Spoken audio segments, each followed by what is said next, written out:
Islam itu disampaikan secara pelan-pelan, tidak apa-apa. Tidak harus langsung di pressure gitu kan. Ya kalau kita sudah terbiasa.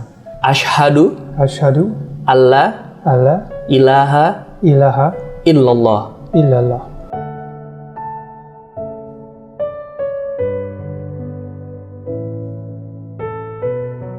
Gerakan kurban tidak biasa untuk mu'alaf di pedalaman. Mu'alaf Center Nasional Hagia Sophia Indonesia membuka peluang ladang amal berkurban dengan seluas-luasnya untuk sasaran mu'alaf miskin di pedalaman. Ada 3 nilai lebih yang akan Bapak Ibu dapatkan. 1. Kurban Anda tepat sasaran kepada yang benar-benar membutuhkan. 2. Mu'alaf di pedalaman sangat-sangat senang karena mereka jarang makan daging. Lebih seringnya makan umbi-umbian. Bahkan mereka sering makan ulat sagu. Jangankan daging, beras saja mereka tidak mampu untuk beli. 3. Nama Anda akan kami cantumkan di dalam laporan video pelaksanaan kurban. Adapun sasaran, wilayah yang akan menjadi tempat untuk pelaksanaan berkurban adalah Mu'alaf Pedalaman Simoylaklak, Mu'alaf Bolang Mongondo, Mu'alaf Pedalaman Uwe Malingku, wilayah garis pemurtadan Malang Selatan, dan lain-lain dengan ketentuan sebagai berikut.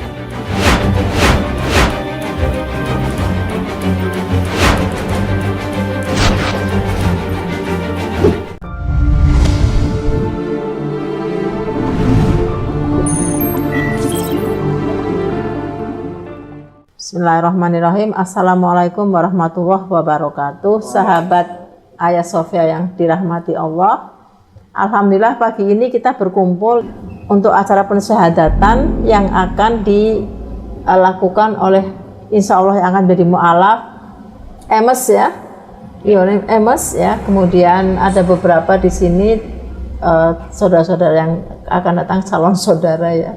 Ada siapa ini, Mas siapa? Rifki, Rian, terus satunya Pak Hanan ya. Kita semua berkumpul di sini untuk menyaksikan acara pensyahadatan Mr. Emes ya. Semoga nanti berjalan dengan baik dan semoga beliau menjadi insya Allah istiqomah dalam keislamannya ya. Silahkan boleh dilakukan sekarang. Just relax, it's only for formality. So basically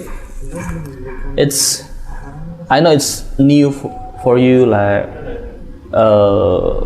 Indonesian, like a bit shock, culture shock, and it's about religion also. It's new for you, and I really appreciate you because you are choosing the right, quite hard decision. Came here along the way from US, and also you step up. You are willing to convert to Islam. Yeah, that's something for me. That this is my first time. This is my first experience. Who let that guided be guided, and I'm a bit nervous here. I'm sorry, because this is my first time. I always dream like guide people to convert to Islam and invite someone else to be a Muslim, because I know the benefit of Muslim. I know the benefit of Islam. Now this is my chance. This is my first experience. So first of all, I want to say thank you for you because you are here and willing to convert to Islam. But there is like 3 questions that I said before.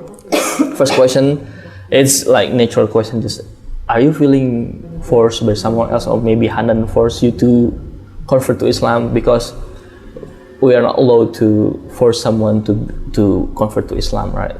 The first question, that are you feeling being forced by someone else? Are you feeling forced? No. So this is your own willing to convert to Islam?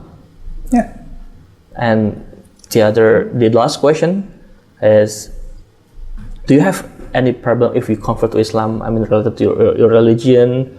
I mean, your family in US or other things like war, something like that. Not that I can think of. So if I may summarize, first, you're not being forced by someone else, right? totally. This is your own willing to convert to Islam. And the last one, so there is no problem if you convert to Islam, right? Ya, sebentar mungkin saya tambah jelaskan. Jadi sebelum syahadat ditanya oleh Mas Rizky, apakah ada paksaan? Dia mengatakan tidak ada. Apakah ada keinginan sendiri? Dia mengatakan keinginan sendiri. Kemudian apakah ada problem dengan keluarga? Dia mengatakan tidak. Jadi sudah siap ya. Silahkan Mas Rizky bisa shake hands. So you're ready to do the shahada. So we have to do these things, shake hand.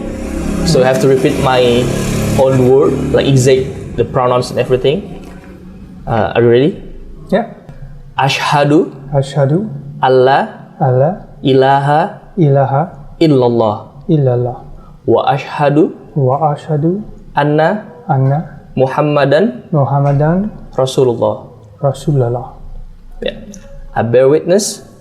You have to repeat it again. I bear witness That that there is no God there is no God but Allah. but Allah. I believe I believe Allah Allah is the only God is the only God that I have to serve. that I have to serve. And I bear witness And I bear witness Nabi Muhammad I bear witness Muhammad Muhammad is the messenger is the messenger of Allah. of Allah. Yep. Yeah, basically you already convert to Islam. Thank you so much. Alhamdulillah Rabbil Alamin. Thank you so much. Thank you so much. You already like officially my religion brother, Islam brother. Right. Brother in the same faith. Yeah, same faith. So basically we have same faith that there is no God but Allah and Nabi Muhammad as his messenger. We are all glad and welcome you to be the brother in a faith, in the same faith as Islam, as a Muslim. So how do you feel after you take Sada? We're good. It's okay. Yeah. You feel happy. Yeah. Yeah. And then in the future, after I give you about, a knowledge of Islam a little bit, maybe you have to develop by reading more sources about Islam. Do you agree? Yeah. Okay. Agree. And then what is your perception about Islam? Especially in Indonesia. Religion of seems like love, peace, community, wisdom. Okay. I like the connection to science. Oke, jadi sahabat Ayah Sofia tadi saya tanyakan bagaimana perasaan dia setelah bersyahadat. Dia merasa ya oke, happy. Kemudian saya tanyakan bagaimana kesan dia tentang Islam. Dia mengatakan di Indonesia khususnya dia mengatakan agama yang penuh kedamaian ya, masyarakat yang baik ya, dan sebagainya ya. Mudah-mudahan kita semua bisa menjadi the ambassador of Islam. Jadi sebagai orang Islam yang memberikan contoh akhlak yang baik ya, karena orang lain they don't read Quran, they don't read hadis, but they read us ya. Mereka membaca kita sebagai orang Islam ya. Alright, and then do you plan to stay to live here or do you plan to go to US? It was unsure. You're not sure to see wait and see. Yeah? Let's see the condition first. What is best for both of you? Yeah. Okay, and then before you know Islam in Indonesia, what do you think about Islam? What is your perceptions? What was your perception? What of were Islam? they before I got Yeah, here? before you got it. Pretty much the same. I learned a fair amount already. Oh ya, jadi sebelumnya beliau juga sudah mendapatkan kesan yang baik. Mungkin beliau dari membaca yang tepat ya, karena biasanya Islam yang dikenal mostly di Amerika itu hal-hal yang negatif ya, yang sebetulnya bukan Islam ya, yang teroris lah, yang banyak kita kenal dengan masalah Islamofobia ya. Yang kemarin baru ramai juga di Swedia pembakaran Quran ya, karena apakah mereka itu Islamofobia berlebihan ketakutannya dengan orang Islam ya, seolah-olah Islam ini sangat menakutkan ya. Okay, so after becoming Muslim now, I think like you were born as a new man. So hopefully you will, have something better in your life. I hope. Yeah. So what is your expectation after this? Specifically related to Islam, or Yeah, to Islam and in your life as human beings. I mean, in a common sense. continue to try and love and be with Anan and learn, Yeah. grow. So Islam is give you knowledge why you have to live before you were born and after you are in the world and next after you die. Islam already give descriptions which is very clear. Yeah, this is Islam, so that you know you have the purpose why you live in the world. You feel safe. This is Islam. Ya. Jadi beliau setelah mengenal Islam nanti akan mencoba belajar dan semoga bisa melakukan perintah-perintah ya dalam Islam dengan baik. Saya kira itu sudah cukup mewakili karena Mr. Amos ini sebetulnya seorang yang pendiam ya.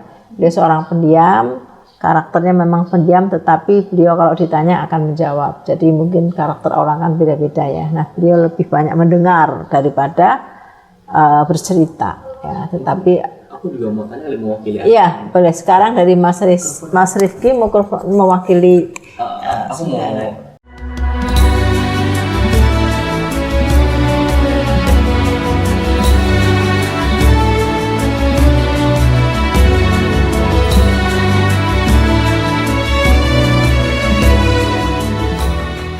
So as we know, a new Muslim, it's kind of newborn, right? You have new life. There is no sin that I said before in the car, on the car. So the first question for newborn, for new Muslim, there are a lot of rules, right? Terms and condition about Islam. Especially we have 5 rukun. We have 5 rules that we have to salat and everything. So salat, we pray 5 times, shahada, salat and everything. So how does Amos know to learn more about that first? And then the second question is, there are 5 times to pray. So for first or for new Muslim, it's kind of difficult or hard to follow or keep up or catch up with Muslim that usually do that habit, pray every time, like subuh, zuhur and everything. So how does Amos face it? Is there any forgiveness for newborn or for new Muslim to pray at least only like reminds God? So I said before, Allah is forgiveness, right? Allah understand our condition, and like newborn, we don't have we know nothing. We know nothing, right? Like newborn, and Allah understand newborn doesn't have to pray. It's not the same as an adult. Exactly. So I feel it's the same terminology or similar. So how does Amos pray?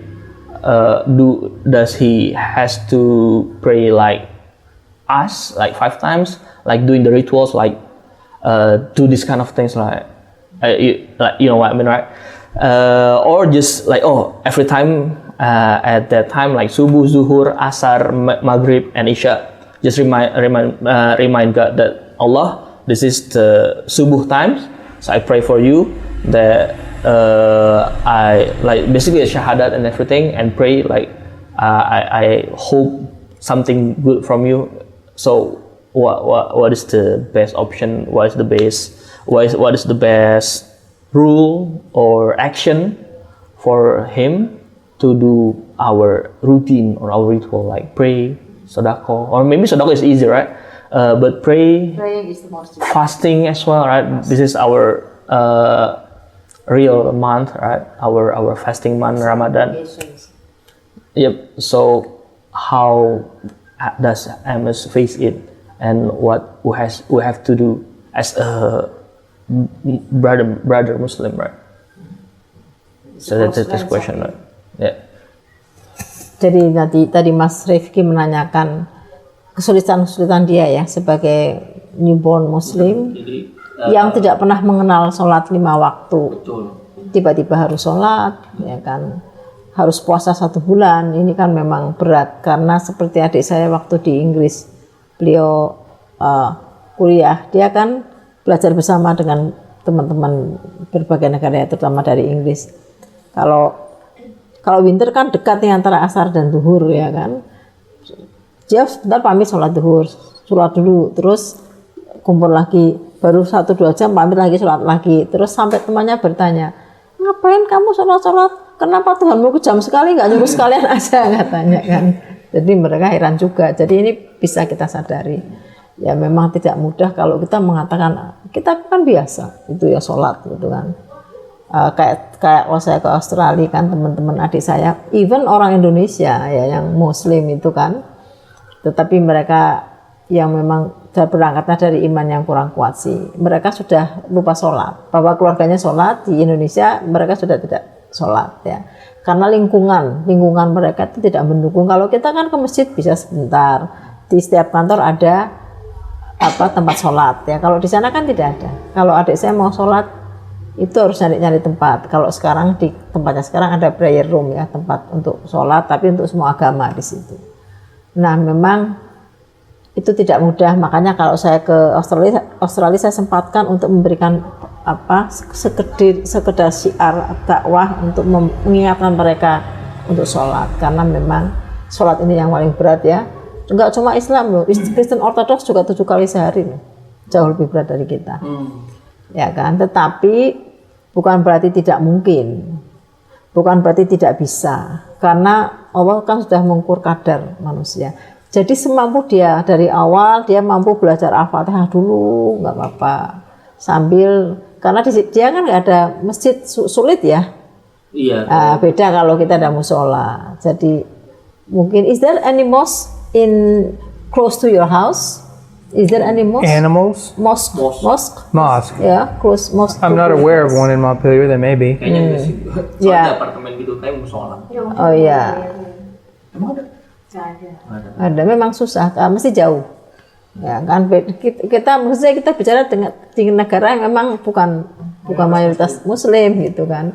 Kayak di Australia kan ada mosque tapi jauh, dan umumnya mereka memang ateis juga kan. Mereka tidak terlalu mikir untuk apa sih orang beragama kan, mostly seperti itu. Walaupun mereka baik, jadi kalau di Australia itu kalau barang hilang ya 90% akan kembali.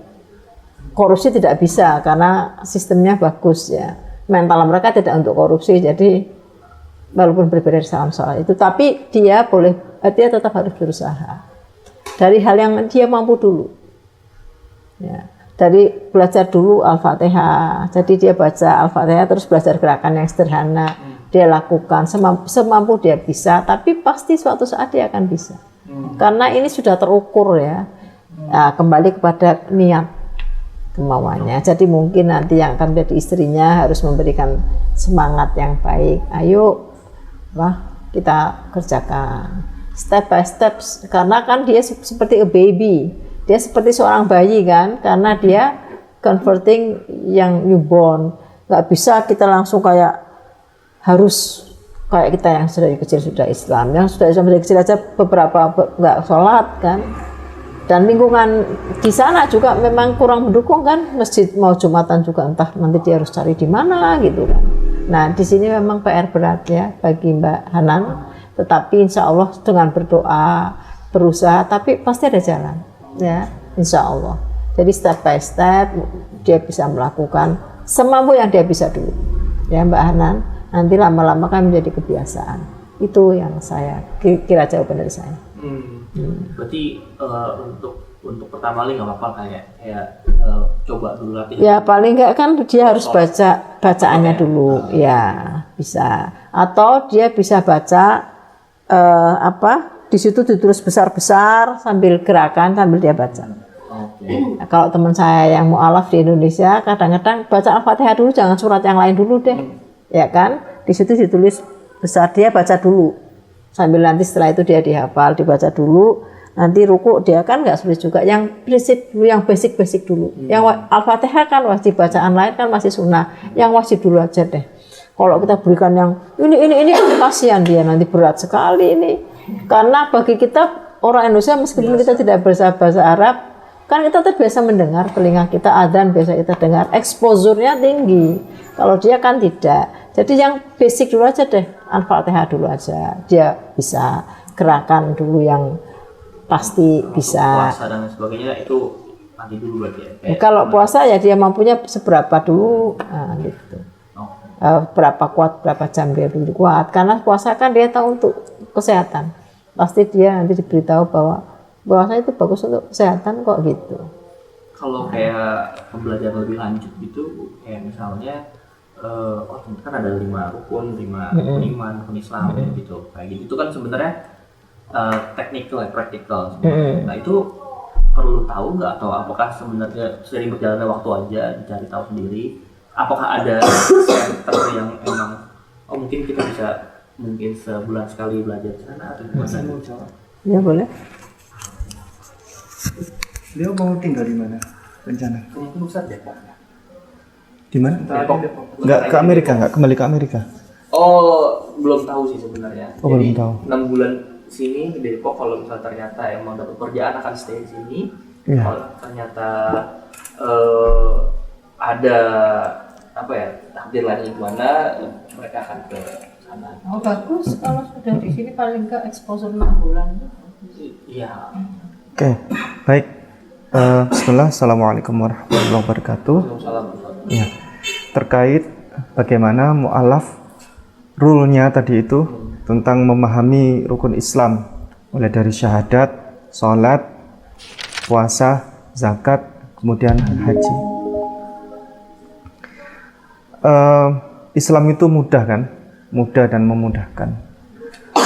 Bagaimana untuk mu'alaf? Mu'alaf itu sebenarnya seperti seorang bayi kan? Bukan hanya soal pahalanya seperti bayi lagi, bukan. Tapi pengibaratan itu juga terkait kondisi. Kondisi itu seorang mu'alaf itu juga sama seperti bayi. Dia mulai dari merangkak. Nggak tiba-tiba, ya sama seperti kita, kalau Anda yang siapapun yang lahir dari muslim ya, belajar Islamnya juga dari proses merangkak dulu kan, terus kemudian belajar sholat pun ada yang juga baru bisa SMP, baru bisa lengkapnya SMP gitu kan, nggak SD sudah langsung lengkap gitu kan. Sama, beliau nanti hukumnya itu dalilnya ada, wahai orang yang beriman, bertakwalah kepada Allah semampu kalian. Kalau mampunya itu ya sudah pahalanya sudah komplit gitu. Misal sholat mampunya cuman baca Al-Fatihah atau Bismillah saja, ngikuti aja gerakan imam dan seterusnya, sudah komplit, dia sudah dapat pahala itu sudah. Begitu. Sama kalau puasa nanti awal-awal puasanya mampunya bagaimana, ya sudah enggak apa-apa. Jangan ditekan. Nanti pressure dia kaget, nanti stres, enggak mau lagi ke Islam. Itu kita menyampaikannya bahwa Islam itu disampaikan secara pelan-pelan, enggak apa-apa. Tidak harus langsung di pressure gitu kan. Ya kalau kita sudah terbiasa. Kalau mu'alaf itu memang harus pelan-pelan, dan penyampaiannya juga disampaikan tapi semampunya saja untuk kapasitas implementasinya. Termasuk sholat itu kan tiang agama enggak apa-apa, diajarkan semampunya. Kalau biasanya kalau mu'alaf pada umumnya kita memang tidak terlalu sulit untuk mengajarkan, dan tidak terlalu sulit kalau misalnya kami mau menyediakan guru gitu. Tapi kalau untuk bule itu kan harus cari guru yang bisa bahasa Inggris ya kan. Nah itu menjadi persoalan. Nah guru terbaik itu adalah teman sendiri, sahabat sendiri, atau keluarga sendiri. Itu guru terbaik kalau untuk bule, ya, untuk bule yang kemampuan bahasa Inggris. Kalau tidak semua ustadz, apalagi ustadz-ustadz yang berkapasitas, juga bahasa Inggrisnya gradol-gradol itu kan. Oh, mereka agamanya bagus, ngajarnya bagus, tapi ngajari wudhu aja bingung, bahasa Inggrisnya gimana ya. Wajah dulu, tangan dulu, tangan dimulai dari kanan terus ke kiri. Oh, guru yang ustadz-ustadz yang pinter-pinter ngajari bahasa Inggris gitu aja sulit. Ayo kita kanan dulu, terus kiri dulu, terus kiri kemudian, kan begitu. Jadi sahabat atau keluarga terdekat itu jauh lebih bagus, begitu. Nah, untuk mu'alaf ya, kami biasanya untuk lulus sertifikat ya, sertifikasi, kami ada sertifikasi dan harus wisuda dulu. Wisuda dulu biasanya tata caranya, wisuda itu wis sudah gitu kan. Nah, wisuda dulu tata caranya adalah setoran bacaan sholat lengkap. Itu mu'alaf pada umumnya. Tapi kalau untuk bule kami permudah, karena kan bule ada satu tembok besar yang cukup agak berusaha keras untuk itu kan, beda secara lahjah ya, secara untuk pengucapan dan seterusnya itu agak berusaha keras ya. Jadi kami memudahkan, biasanya hanya baca Al-Fatihah itu udah cukup insya Allah untuk bisa sertifikasi, bukti bahwa kita sama-sama mempertanggungjawabkan kepada Allah Subhanahu Wa Taala, begitu. Al-Fatihah insya Allah tidak sulit. Tadi sudah, insya Allah. Tadi I just showed you, look ya, it's only 7 verses. I'm very sure. And I need the main prayer. Kasih tahu kalian. Iya, baik. So I'm gonna give kind of summarize of the answer. As we know, as I said before, we have a lot of rules and everything, routine, everything. So basically, you are newborn, you are a new Muslim, so you don't have to feeling. Like us. Yeah, I mean, you don't have to feeling pressure that you have to follow all the rules or all routine. Just remember that you have to pray. I mean, like just remind to Allah, like every day, like pray, just pray something good to Allah, and then other than that, Allah like understand what is your condition, as long as you like remind Him and believe in Him that He is the only God. And we have to pray and fasting, but you don't have to like do everything at the same time and do everything 5 times a day, and you no pressure Like us. like us. So just do what you can do. So like if you only can pray 1 time a day, just pray. So Allah give kind of understanding. Just learn step by step. So no pressure. Islam is easy religion, and also there is kind of what do we call it? Certificate or something, like if you really the certificate really officially convert to Islam, you have to like memorize the Al-Fatihah, surah Al-Fatihah. The video that showed by Bu Etika to you before, right? So maybe for a couple weeks or maybe a month, you have to learn to memorize that and create kind of create kind of video and send it to Ustadz Ipung, right? Ustadz Ipung to me. Okay, to create the certificate that you officially Islam. And basically it's not only certificate for me, it's like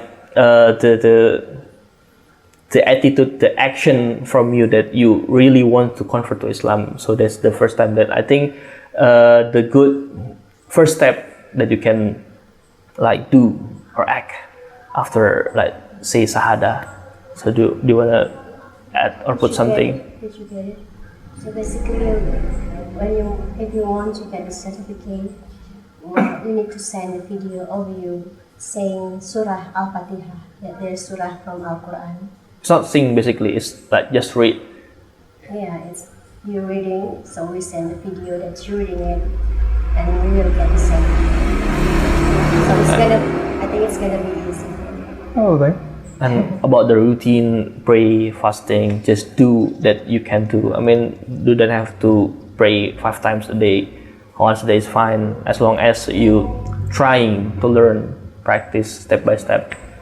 Yeah, we can help you. Like this the religion religion country that we can learn Islam easily, and yep, just follow the, maybe if you want to pray in the mosque, just follow the imam or someone else do something. You don't have to really read or memorize the surah or the words at the first, but yeah, just follow the movement and step by step, yeah, learn by doing something like that. No pressure. Learning step by step. Yes, as long as you can. Mm. So please don't feel pressure. I mean, I believe that your heart will follow and will embrace all the things with no pressure. Just let it flow like a water. Right? Don't force it. Something that. Make it as a burden. Yep. Mm. Something like that. Don't think it's as a burden, because Islam is flexible. All you can do is what you can do, that you do it. This is step by step, because we consider you, or Allah considers you as a baby, which is, we are adult, who can do many things, but you are a baby, because newborn is just like a baby. So it's, yeah, you can do as long as the baby can do, for example. But step by step, it will be improved. All right? Do you have any question, like maybe that you burden you, or you want to ask something specific? Not really. Sahabat Ayah Sofia yang dirahmati Allah, alhamdulillah tadi sesi pensyahadatan dan sedikit tanya jawab dengan Emes ya sudah selesai. Semoga memberikan manfaat dan hikmah inspirasi bagi kita semua ya, bahwa Islam adalah agama yang rahmatul lil alamin dan memberikan kemudahan-kemudahan kepada pengikutnya, kepada kita hamba-hamba Allah, walaupun tidak berarti kita harus menganggapnya mudah ya. Itu Allah memberikan kemudahan, tetapi jangan menggampangkan gitu ya. Saya kira cukup sekian. Semoga bermanfaat. Wassalamualaikum warahmatullahi wabarakatuh.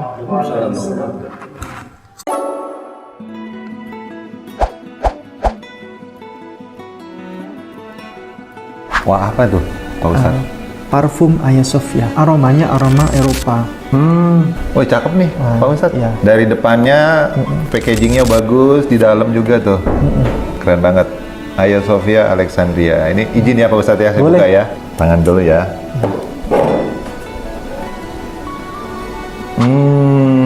Seger banget. Ini beda nih, campuran ada lemonnya, tapi kalem, tapi gimana ya, elegan gitu loh Pak Ustadz. Iya, itu bisa bertahan sampai 8 sampai 12 jam. 30 mili buat kita kalau traveling. Ayah Sofia Alexandria. Wah, ini harus ini punya nih pemirsa nih, ya kan?